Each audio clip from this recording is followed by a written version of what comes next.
Welcome to This Explainer. Look, if you're tuning in, there's a pretty high chance you've spent way too much of your adult life trapped in a windowless boardroom, staring at a half-empty cup of lukewarm coffee, genuinely wondering if time has actually stopped. Trust me, I've been there.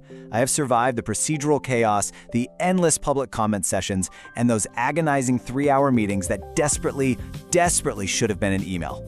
So let's just dive right in, because today we're tackling one of the most uniquely exhausting challenges in local governance. Every board has one. Every single one. Yeah, you know exactly who I'm talking about, don't you? It's the person who talks just a little too long, who overexplains absolutely everything, the one who accidentally derails the meeting right at the exact moment you finally had the votes to adjourn, the person who sends 12 multi-paragraph follow-up emails before you've even made it to your car in the parking lot. They have this unparalleled gift for reopening conversations we legally closed 3 months ago, and they can effortlessly turn a 5-minute routine approval into a 40-minute emotional journey. Now here's the kicker. If this person were just a massive jerk, our jobs would be easy, right? You gavel them down, you vote them off the island, you move on. But here is the really complicated part. They genuinely mean well. They aren't malicious, they care deeply about the community, they're passionately engaged, and they are just desperately trying to help. And honestly, that makes it so much harder. It is infinitely more difficult to shut down someone whose intentions are pure than it is to deal with someone who's just openly disruptive. What's truly fascinating, though, is the psychology behind all this. This exhausting behavior usually stems from enthusiasm or anxiety or just a really heavy sense of responsibility. Some people literally just process their ideas out loud, which unfortunately happens at the expense of everyone else in the room. Some genuinely think every mundane detail requires a philosophical debate. Or they operate from this sheer panic that if they don't speak up, a crucial piece of information is going to be lost to history. Like I said, they aren't bad people. But here's the thing, impact still matters. Good intentions, they don't shorten the meeting. Good intentions don't get the budget passed. Even well-intentioned behavior becomes a massive liability when it consistently drains all the energy from the room and completely overwhelms your meeting process. You can absolutely love someone's passion while completely hating what it does to your agenda. And the worst part is, this exhaustion doesn't happen overnight. It builds slowly. It's like this tragic, inevitable countdown. Step 1, people are patient. It's a new board term, everyone's smiling. Step 2, agendas start drifting. A 1-hour meeting bleeds into 2. Step 3, and this is the really dangerous one, other members just stop talking. They withhold good ideas, because speaking up will trigger another 30-minute tangent they just don't have the stamina for. And finally, step 4, complete quiet frustration. Your entire board has adjusted its functionality around one person's ego or anxiety. Which brings us to this emotional trap that keeps boards totally paralyzed. You sit there, feeling incredibly guilty for being frustrated because, again, you know they're trying to contribute positively. You tell yourself, well, I shouldn't be annoyed, Bob really cares. So instead of doing the hard work of setting boundaries early on, the board just avoids the issue entirely. We just swallow the annoyance. But avoiding conflict doesn't make it go away. It just drives it underground into these classic passive-aggressive coping mechanisms. You start seeing the heavy sighs, the meaningful side glances across the table. The real meeting happens in the parking lot afterwards, where everyone privately complains.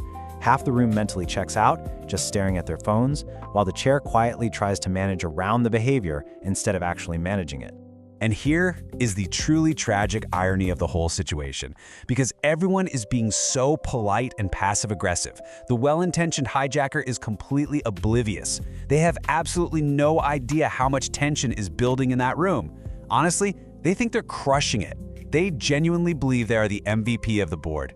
Look, we have to remind ourselves, and sometimes our colleagues, that more talking does not equal more progress. Productive meetings are not measured by word count. Good meetings create clarity. They create forward movement. They produce decisions. I mean, I've sat through some of the most exhausting, word-dense meetings of my life where absolutely nothing actually moved forward. It's absurd, right? The disconnect is just staggering. In the talker's mind, they are creating this culture of deep, thorough collaboration, doing the real work of democracy. Meanwhile, the rest of the board is silently calculating how late dinner is going to be, desperately wondering if the local drive-thru is still open. All right, moving to the intervention, setting boundaries without guilt. So how do we actually fix this? You have to shift from just enduring the meeting to actively managing it. And that requires strong facilitation. You cannot just hope the meeting runs itself. You have to actively redirect discussions back to the agenda. You have to enforce time limits. If a rule says 3 minutes, it means 3 minutes, not an interpretive dance of 7 minutes. Clarify the structure early, stop repetitive debate, and master the art of gently interrupting. Because without boundaries, a meeting will infinitely expand to fill whatever conversational space you give it. Now, if the gavel isn't enough, and this is a chronic issue, you've got to step up and have a direct conversation. But rule number 1, take it offline. Private conversations are infinitely healthier than public embarrassment. Well-intentioned folks respond much better to being pulled aside for a coffee than being snapped at in front of an audience after months of invisible resentment they didn't even know existed. So you grab that coffee, and you need a script. Do not wing this. Start with calm, validating honesty. We really value your engagement. You say this because it's true, right? You acknowledge their good intentions first, you validate the exact thing they pride themselves on. Then, you make a gentle but firm pivot to the needs of the wider group. We also need to create more space for everyone to participate. Notice that phrasing? It's not, "Hey, you talk way too much." It's, "We need space for the quieter voices." You're framing the boundary not as a punishment for them, but as a protective measure for the entire board. And then you finish up by clearly stating the new operational framework. We're trying to keep meetings tighter and more focused. It's practical, it's undeniable. You're giving them the context for exactly why you'll be interrupting them moving forward. You're just resetting the rules of engagement.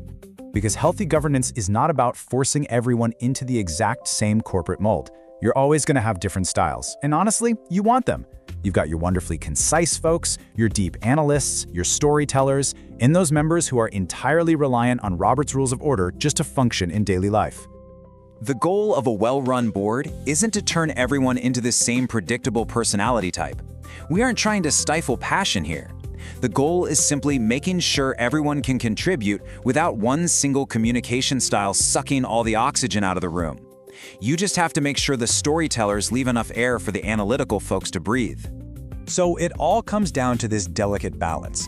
The most exhausting person in the room is rarely malicious. They care deeply. But good intentions alone cannot carry a meeting.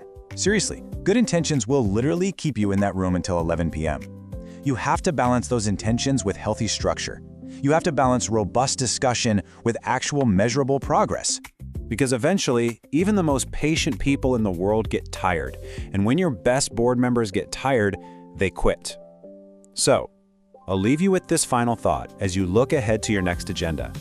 Are your meetings currently designed to protect people's good intentions, or are they designed to protect actual progress?